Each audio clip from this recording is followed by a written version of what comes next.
Hi, നമുക്കിന്നൊരു pineapple halwa തയ്യാറാക്കിയാലോ. അതിനായിട്ട് ഒരു പൈനാപ്പിൾ എടുത്ത് ചെറിയ കഷ്ണങ്ങളായിട്ട് കട്ട് ചെയ്ത് നമ്മളൊരു മിക്സിയുടെ ജാറിലേക്ക് ഇട്ട് നന്നായിട്ട് ജ്യൂസാക്കാൻ പോവുകയാണ്.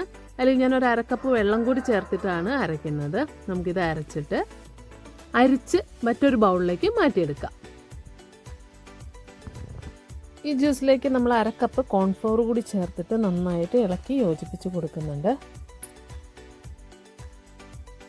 നമുക്കൊരു പാൻ അടുപ്പിൽ വെച്ച് 1 കപ്പ് പഞ്ചസാരയും 1 കപ്പ് വെള്ളവും കൂടി ചേർത്ത് നന്നായിട്ട് തിളപ്പിച്ചെടുക്കാം. നന്നായിട്ട് തിള വരുമ്പോൾ നമ്മൾ മാറ്റി വെച്ചിരിക്കുന്ന മിക്സ് ഇതിലേക്ക് ചേർത്ത് നന്നായിട്ട് ഇളക്കി കൊടുക്കാം. നമ്മൾ മീഡിയം ഫ്ലെയിമിൽ വെച്ചിട്ടാണ് ഇത് ചെയ്യേണ്ടത്, അല്ലെങ്കിൽ അടിക്ക് പിടിക്കും. നമ്മൾ കോൺഫ്ലോർ ചേർത്തിട്ടുണ്ട്, അതുകൊണ്ട് പെട്ടെന്ന് കട്ട പിടിക്കാനും അടിക്ക് പിടിക്കാനുള്ള ചാൻസ് ഉണ്ട്. അതുകൊണ്ട് നമ്മൾ നമ്മുടെ കൈ വിടാതെ തന്നെ ഇളക്കിക്കൊണ്ടേയിരിക്കണം. 5 മിനിറ്റ് കഴിയുമ്പോൾ നന്നായിട്ട് കുറുകി വരും. ആ സമയം നമ്മൾ 1 ടേബിൾ സ്പൂൺ നെയ്യ് ചേർത്ത് കൊടുക്കണം. നെയ്യ് ചേർത്തിട്ട് നമ്മൾ നന്നായിട്ട് ഇളക്കിക്കൊണ്ടേയിരിക്കണം, കൈവിടാതെ തന്നെ ഇളക്കണം. ഹൽവയ്ക്ക് നല്ലൊരു കളർ കിട്ടുന്നതിന് വേണ്ടിയിട്ട് ഞാനിതിലേക്ക് ഒരു തുള്ളി ഫുഡ് കളർ ചേർത്ത് കൊടുക്കുന്നുണ്ട്. അത് നിർബന്ധമൊന്നുമില്ല, കളർ ഇല്ലെങ്കിലും കുഴപ്പമില്ല. അത്യാവശ്യം മഞ്ഞ കളർ ഇതിന് ഓൾറെഡി ഉണ്ടല്ലോ, നമ്മൾ പൈനാപ്പിളൊക്കെയാണല്ലോ ചേർത്തിരിക്കുന്നത്. അതുകൊണ്ട് നമ്മൾ കളർ ചേർത്തില്ലെങ്കിലും കുഴപ്പമൊന്നുമില്ല. നമ്മൾ നന്നായിട്ട് കൈവിടാതെ തന്നെ ഇളക്കിക്കൊണ്ടിരിക്കുകയാണ്. നമ്മളിനി ഒരു 20 മിനിറ്റ് കൂടി നമ്മൾ ഇങ്ങനെ തന്നെ ചെയ്തുകൊണ്ടിരിക്കണം. നമ്മൾ പാനിൽ നിന്നും വിട്ടു വരുന്ന ഒരു സ്റ്റേജ് ആവണം. അതുവരെ നമ്മളിങ്ങനെ ഇളക്കിക്കൊണ്ടേയിരിക്കണം. നമ്മൾ ചേർത്ത് കൊടുത്തിരിക്കുന്ന നെയ്യെല്ലാം വറ്റിപ്പോയിട്ടുണ്ട്. അപ്പോൾ നമ്മളതിലേക്ക് 1 ടേബിൾ സ്പൂൺ നെയ്യ് കൂടി ചേർത്ത് കൊടുക്കുകയാണ്. നന്നായിട്ട് ഇളക്കി യോജിപ്പിക്കുക.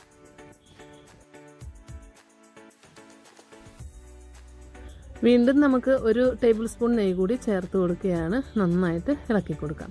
നെയ്യെല്ലാം വലിച്ച് നമ്മുടെ പൈനാപ്പിൾ ജ്യൂസ് അത് വലിച്ചെടുത്തുകൊണ്ടിരിക്കും. അപ്പോൾ തീരുന്നതനുസരിച്ച് നമ്മൾ നെയ്യ് ചേർത്ത് കൊടുക്കുന്നുണ്ട്. നമ്മൾ ടോട്ടൽ ഒരു 3 ടേബിൾ സ്പൂൺ നെയ്യാണ് ഇവിടെ ചേർത്ത് കൊടുക്കുന്നത്.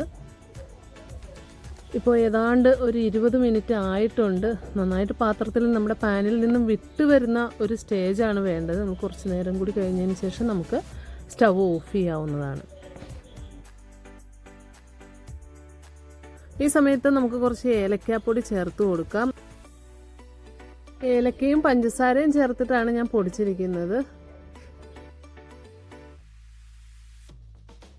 ഇപ്പോൾ നമ്മുടെ ഹൽവ റെഡി ആയിട്ടുണ്ട്.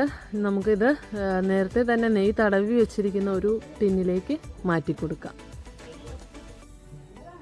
ഈ മിക്സ് ഒരു 2 മണിക്കൂർ നമ്മൾ റെസ്റ്റ് ചെയ്യാൻ വെച്ചതിന് ശേഷം വേണം കട്ട് ചെയ്യാനായിട്ട്. ചൂടെല്ലാം ആറി നല്ല സെറ്റ് ആവാൻ ഒരു 2 മണിക്കൂർ പിടിക്കും. നമ്മുടെ ഹൽവ നല്ല സെറ്റായിട്ടുണ്ട്. നല്ല വായിലിട്ട് അലിഞ്ഞു പോകുന്ന പോലത്തെ ഹൽവയാണ്. നമ്മൾ കടയിൽ നിന്നൊക്കെ വാങ്ങിക്കഴിക്കുന്ന ഹൽവ പോലെ അല്ല കേട്ടോ. അതുപോലെയാണെന്ന് ചോദിച്ചാൽ അല്ല, ഇത് നമ്മൾ ഹോം മെയ്ഡാണല്ലോ, അപ്പോൾ അതിൻ്റെ വ്യത്യാസമുണ്ട്. പക്ഷേ എങ്കിലും സൂപ്പർ ടേസ്റ്റാണ്. നിങ്ങൾ വീട്ടിലുണ്ടാക്കി നോക്കിയിട്ട് അഭിപ്രായം പറയണം. നല്ല സൂപ്പറാണ്, നല്ല ടേസ്റ്റി ആയിട്ടുള്ളതാണ്.